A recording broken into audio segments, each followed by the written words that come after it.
Hello दोस्तों, स्वागत है आप सभी का इस चैनल पे। मेरा नाम है Devashish and this is an Ed Sharpener production. आज मैं इस वीडियो में डिस्कस करने जा रहा हूँ preparation strategy for GATE exam in the last week. आप सबको पता है कि 6 फरवरी से गेट एग्जाम स्टार्ट होने जा रही है, गेट 2021। तो सबसे पहले हम बात करेंगे कि स्टडी वाइज आपकी प्रिपरेशन कैसे होनी चाहिए और आपने इस लास्ट वीक में क्या करना है। कई लोग बोलते हैं कि पढ़ाई करनी चाहिए, कई लोग बोलते हैं कि पढ़ाई की कुछ ज़रूरत नहीं होती, प्रैक्टिस करनी चाहिए। तो हम करेक्ट स्ट्रैटेजी देखेंगे।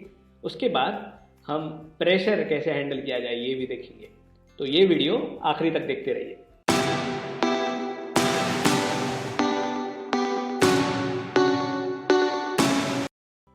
तो सबसे पहले हम बात करेंगे कि गेट के प्रिपरेशन में आपके स्टडीज़ का क्या रोल रहेगा लास्ट वीक में। कई लोग ये बोलते हैं कि गेट एग्ज़ाम के लास्ट वीक में पढ़ाई नहीं करनी चाहिए। ये बात बहुत सही है, बिल्कुल सही है। एक्चुअली ये होता ये है कि अगर आप नई प्रिपरेशन करना स्टार्ट करोगे, नए कॉन्सेप्ट्स या फिर नई चीज़ें पढ़ना स्टार्ट करोगे, तो ऐसा होता है कि कई बार अपने दिमाग में जो ओरिजिनली है उस पर वो ओवरराइड कर जाता है और वो हमें ताज़ा ताज़ा याद रहता है। और ऐसा हो सकता है कि कभी कभी हम चीज़ें भूलने लग जाते हैं जो हमने ऑलरेडी पढ़ रखी है। तो बेस्ट स्ट्रैटेजी ये रहेगी कि अगर आप 1 साल से 2 साल से प्रिपेयर कर रहे हो तो आपने जो नोट्स बना रखी होंगी, जो आपके पास रिवीजन नोट्स होंगी, उन रिवीजन नोट्स से आप गुजरोगे, उन रिवीजन नोट्स को आप पढ़ोगे। हर दिन इन चीज़ों पे आप 2 से 3 घंटे दोगे। एक बार आपने कॉन्सेप्ट्स पढ़ लिए हैं तो दूसरी सबसे इंपॉर्टेंट बात होती है स्टडीज़ की प्रिपरेशन में लास्ट वीक में कि आप जितने ज़्यादा हो सके उतने ज़्यादा टेस्ट सीरीज़ के पेपर सॉल्व करो।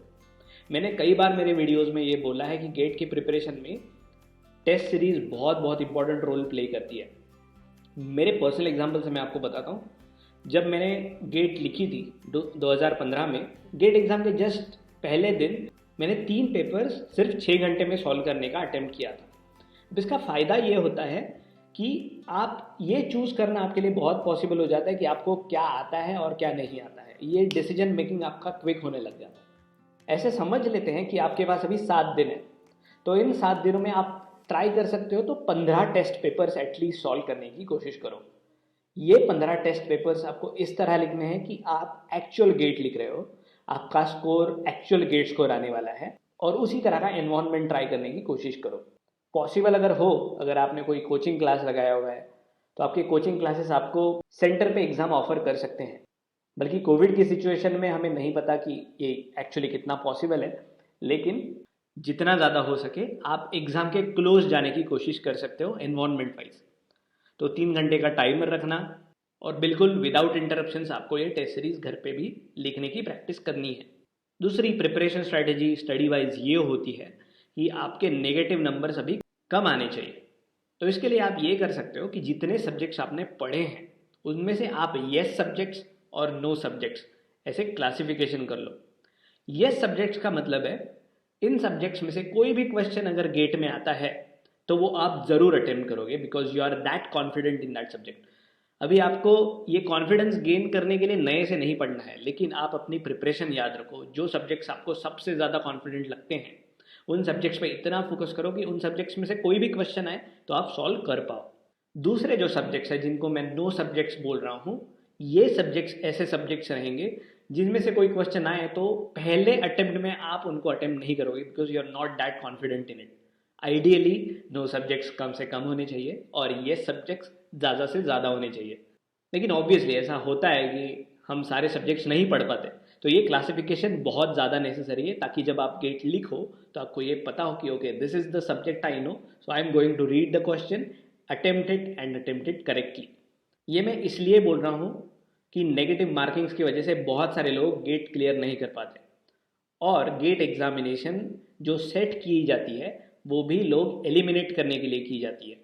बेसिकली गेट में बहुत कम लोग सिलेक्ट होते हैं, गेट काफ़ी कम लोग क्वालिफाई कर पाते हैं। तो गेट में ऐसे सवाल काफ़ी होते हैं जहाँ पे बहुत सारे लोग वो क्वेश्चन अटेम्प्ट करते हैं लेकिन गलत अटेम्प्ट करते हैं और वो एलिमिनेट हो जाते हैं। जो बंदा क्वेश्चन सही करता है वो सबसे आगे होता है और जो बंदा एक क्वेश्चन छोड़ देता है वो सेकेंड नंबर पे होता है। So it is better to leave the question if you are not confident instead of attempting that question. तो ये चीज़ बिल्कुल याद रखिए और इसकी प्रैक्टिस आप टेस्ट सीरीज में भी कर सकते हो। तीसरी स्टडी वाइज प्रिपरेशन की स्ट्रैटेजी ये हो सकती है कि आप मैथमेटिक्स, जनरल एप्टीट्यूड और कोई भी ऐसा सब्जेक्ट्स जो मैथमेटिकल बेस्ड है या फिर आपको पसंद है, इनके आप प्रॉब्लम्स हर दिन सॉल्व कर सकते हो एटलीस्ट 5 to 10। ज़्यादा करने की ज़रूरत नहीं है because you are already doing the test series.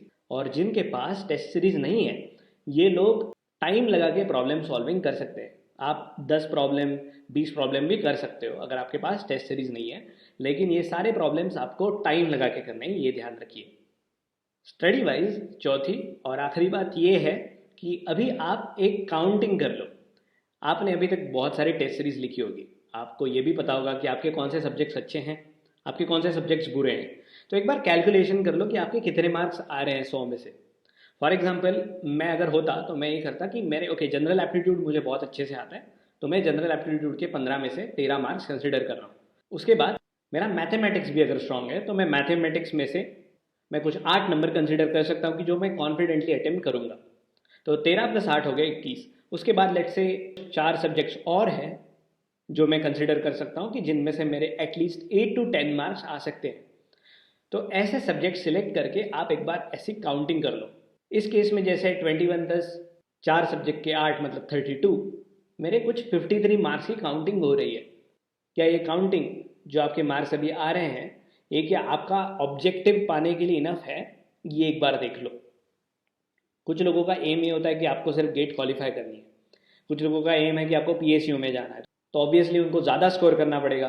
कुछ लोगों का एम होता है उनको एमटेक करना है, तो उनको ज़्यादा स्कोर तो करना पड़ता है, लेकिन इतना नहीं कि पीएसयू चाहिए। आप एक मॉडरेट स्कोर भी ला सकते हो कि जिससे आपकी एमटेक हो जाए अच्छे कॉलेज से। तो ये काउंटिंग जब एक बार हो जाए, आपको ये पता चलेगा कि आपका कितना डेफिसिट है। ठीक है, मैं एक बार एक रफ आइडिया देता हूँ। ऑब्वियसली क्वालिफिकेशन अगर आपको करनी है, एक जनरलाइज्ड आइडिया अगर आ जाए तो 35 मार्क्स, आजकल क्वालिफिकेशन बढ़ जाता है, 25 नहीं बचा, अभी 35 तक वगैरह चला जाता है। तो आप इतना इंश्योर कर सकते हो कि अगर आपको सिर्फ गेट क्वालिफाई करनी है तो आप अराउंड 35 या 40 के अराउंड मार्क्स ला रहे हो। अगर आपको एमटेक करने की इच्छा है तो आप ये डेफिनेटली इंश्योर करो कि आपके जो नंबर है वो अराउंड 60 to 70 आ रहे हैं 100 में से, ताकि आप एक अच्छे सेंट्रलाइज्ड यूनिवर्सिटी से एमटेक कर पाओ। जो लोगों को पीएसयूज के लिए जाना है उनको बहुत अच्छा स्कोर करना पड़ेगा, तो आपको लिटरली 75 या 75 से ऊपर स्कोर करना बहुत ज़रूरी हो जाता है। तो ये एक बार स्कोरिंग थ्रेशोल्ड आप चेक कर सकते हो अपने अपने ब्रांच के लिए। ये डेफिसिट चेक कर लो, और अगर डेफिसिट बहुत ज़्यादा है, लेट से मुझे पीएसयूज में जाना है लेकिन मेरी प्रिपरेशन बहुत अच्छी नहीं हुई है, मुझे पता है अगर ये बात, तो आप बिल्कुल तुक्के मार सकते हो because you have nothing to lose. आपको पता है कि आपकी प्रिपरेशन नहीं हुई तो लक पे छोड़ दो। अगर आपका डेफिसिट बहुत कम है, ठीक है, अगर आपको एमटेक करनी है, आपको 75 नंबर लाने हैं, लेकिन आपके बन रहे कुछ लेट से 65 है या फिर 60 बन रहे, तो तुक्के बिल्कुल नहीं मारना। बिकॉज बात यह कि 15 मार्क का डेफिसिट बहुत नहीं होता, ये फ्लक्चुएट काफ़ी करता है। ऐसा नहीं है कि आप एमटेक नहीं कर पाओगे, आपके अगर 55 नंबर 60 नंबर भी आ जाएं तो भी आप एमटेक कर पाओगे। तो डेफिसिट कम होगा तो तुक्के नहीं करने, डेफिसिट बहुत ज़्यादा है तो आप तुक्के मार सकते हो, लक पे छोड़ सकते हो। ये बात ध्यान रखो, ये ऐसे स्ट्रैटेजी वाइज आप गेट लिख सकते हो। और ज़्यादा प्रिपरेशन में बात करने की कुछ ज़रूरत नहीं है because everybody has their different styles. तो अपने स्टाइल पे स्टिक करो, लेकिन टेस्ट सीरीज ज़्यादा से ज़्यादा सॉल्व करो और बहुत नई चीज़ें मत पढ़ो। दूसरे पार्ट पे अगर हम आते हैं तो प्रेशर कैसे हैंडल करना है ये देखेंगे। अभी प्रेशर कब आता है, जब हम नई चीज़ या फिर बहुत सारे लोग देख लेते हैं। तो सबसे पहले ये बताओ खुद को कि गेट बहुत सारे लोग लिखेंगे, फेलियर के लिए रेडी रहो। ऐसा नहीं होता कि हर बार हर किसी का दिन चल जाता है और हर कोई सक्सेस पा लेगा। कितना भी होशियार बंदा हो, कितनी भी अच्छी प्रिपरेशन हो, ऐसा होता है कभी कभी कि हमें सेटबैक्स आते हैं। लेकिन ये ध्यान रखो कि this is not the end of the world. भी बात यह है कि एमटेक करना आपका एम है, पीएसयू में जाना आपका एम है, आप इस बार नहीं तो नेक्स्ट ईयर फिर से गेट लिख सकते हो। गेट फिर से आएगी, आपकी ज़िंदगी ख़त्म नहीं होती, ये ध्यान रखो। तो be ready and be chill because failure is an option, don't worry about it. आपके बैकअप ऑप्शंस का सोच के रखो हमेशा, ताकि आपको बहुत ज़्यादा प्रेशर मत आए। दूसरी चीज़ आप ये कर सकते हो कि अगर आपका जो सेंटर आपके एडमिट कार्ड पे जो लिखा हुआ है अगर आ चुका है तो आप सिटी में विजिट कर सकते हो। तो एटलीस्ट एक बार जाके देख लो कि सेंटर कहाँ है और कैसा है। तो अगर आप इन चीज़ों को फैमिलियराइज करोगे तो आपको प्रेशर बहुत कम आएगा। जैसे कि मैंने पहले भी बोला, अगर आप टेस्ट सीरीज बहुत फास्ट लिखते हो, 3 घंटे का पेपर 2 ही घंटे में ख़त्म करने की कोशिश करते हो, तो एक्चुअल गेट में आपका पेपर बहुत जल्दी खत्म हो जाएगा और आपको बहुत सारा टाइम मिलता है फिर सोचने के लिए, क्रॉस चेक करने के लिए, और आप जो सिली मिस्टेक्स करते हो ये चेक करने के लिए आपके लिए बहुत ज़्यादा टाइम होता है। ये बिल्कुल ध्यान दो, मैं फिर से बता रहा हूँ, ये मैं बहुत हाईलाइट करके बताना चाह रहा हूँ कि लोग सिली मिस्टेक्स करते हैं और आपकी भी होगी। उनको सिली इसलिए बोलते हैं क्योंकि पेपर खत्म होने के बाद जब आप घर आते हो तब आपको लगता है कि अरे यार ये तो मैं वहाँ पे था, तब मैंने क्यों नहीं किया। इसलिए उनको सिली मिस्टेक्स बोला जाता है, because you think they are silly, but इसके लिए क्रॉस चेक करना, डबल चेक करना बहुत नेसेसरी होता है। तो हमेशा ये ध्यान रखना कि गेट में आपकी गलतियां होंगी, तो जितना जल्दी आप एक पेपर स्कैन करके कुछ आंसर लिख लोगे उतना ही आपके लिए अच्छा है, क्योंकि जो बचा हुआ टाइम है आप फिर से क्रॉस चेक करने के लिए लगा सकते हो। हर ऑप्शन एक बार चेक करने का टाइम आपके पास होना चाहिए। तो ऐसा समझ लो कि गेट आपको सिर्फ 2 ही घंटे में लिखनी है, बचा हुआ जो 1 घंटा है उसमें आपको रिव्यू करना है और कुछ एडिशनल क्वेश्चंस करने हैं। मोटिवेशन के लिए आप अच्छे अच्छे गाने सुन सकते हो, ठीक है, जिनसे आप मोटिवेटेड रहोगे, आपको पॉजिटिव फीलिंग आएगी। गेट में जाने के लिए पॉजिटिव फीलिंग के साथ जाना बहुत ज़्यादा इंपॉर्टेंट है। ऐसा नहीं है कि झगड़ा कर लिया, ब्रेकअप कर लिया और आप गेट लिखने चले गए, तो ये चीज़ें आपको अफेक्ट करती है गेट में। तो ऐसी चीज़ों से एटलीस्ट 1 वीक के लिए, 2 वीक के लिए दूर रहो। तो कोई आके आपको बोल रहा है कि चलो ब्रेकअप कर लेते हैं, तो अभी अभी फिलहाल कुछ मत करो। या फिर कोई आके आपको बोल रहा है कि मतलब कोई भी नेगेटिव फीलिंग दे रहा है तो वो मत लो। यही मैं कहना चाहता हूँ। आप लेजर के लिए थोड़ा सा टाइम निकाल लो, ताकि आप बाहर थोड़ा खेलने चले जाओ, एक आध मूवी देख लो, सबटाइटल्स के साथ मूवी देख लो। हो सकता है कि आप ऐसा कोई नया नया वर्ड सीख लो जिसको जो जनरल एप्टीट्यूड एग्जाम में आ जाए। तो पॉजिटिव रहो कि आपके साथ लक है, ऐसे बताओ खुद को। जो भी आपका एम है उसको विजुलाइज करो। अगर आपको पीएसयू में जाना है तो ऐसे विजुलाइज करो कि आप ऑलरेडी उस पीएसयू में पहुंच चुके हो, जो आपको पोजीशन चाहिए वो पोजीशन आपको मिल चुकी है और आप इंजॉय कर रहे हो। ये जो विजुअलाइजेशन है ये बहुत काम में आता है और आपको ज़रूर आपके ऑब्जेक्टिव तक पहुंचाता है। तो ये कुछ स्ट्रैटेजीज थी जिसमें हमने डिस्कस किया कि स्टडी वाइज आपकी प्रिपरेशन लास्ट वीक में कैसे होनी चाहिए और आपको मोटिवेटेड कैसे रखना है और प्रेशर कैसे हैंडल करना है। आपके अगर कोई भी सवाल हो तो आप प्लीज़ कमेंट सेक्शन में लिख सकते हो, I will reply to them all. और अगर आपको ये वीडियो अच्छा लगा तो please give a thumbs up and also subscribe to the channel because we keep posting different educational content which is helpful for you.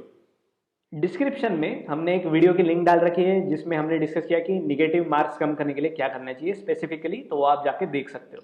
अभी सिर्फ 1 ही वीक बचा है गेट के लिए, तो ये वीडियो जितना ज़्यादा शेयर कर सकते हो अपने दोस्तों के साथ शेयर करो, ताकि आप सब लोग एक सक्सेस पा सको और आपकी गेट बहुत बहुत अच्छी जाए। मेरी तरफ से all the very best and we will see you soon in the next video. तब तक के लिए ज्ञान पीते रहिए।